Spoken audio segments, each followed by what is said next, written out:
মানে আমি তো প্রথম চয়েসটা করছি নাকি এই কোম্পানি। এই মালটা আরেকজন অর্ডার দিছে ঠিকই, কিন্তু আপনি কিন্তু আগে নিয়েছেন। হ্যাঁ নেয় নাই। হ্যাঁ, আসসালামু আলাইকুম। আমরা আজকে আছি হচ্ছে বাহাদুরপুর ইউনিয়নের দর্জিবাড়ি ব্রিজের এই জায়গায়। এখানে আমরা একটা ফেন্সির সাইডে আসছি। আমাদের প্রোডাক্ট, নিজস্ব ফ্যাক্টরি তৈরি প্রোডাক্ট ফেন্সিগুলা আসলে কি এটা আমি আগে দেখাই। এটা হচ্ছে আমাদের ফেন্সি বলা হয় এটাকে। এটা কোথায় ব্যবহার করা হয় তা আমরা এখন সরাসরি দেখাবো।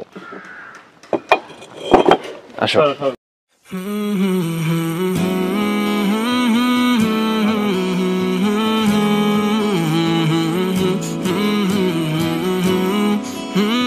ফেন্সিগুলো মূলত ব্যবহার করা হয় দেয়ালে, বাসাবাড়ির ছাদে এবং বিভিন্ন বাড়ির যেখানে আলো দরকার এরকম ওয়ালে ফেন্সিগুলো ব্যবহার করা হয়। ফেন্সি ব্যবহারের ফলে যেরকম ভিতরে আলো প্রবেশ করে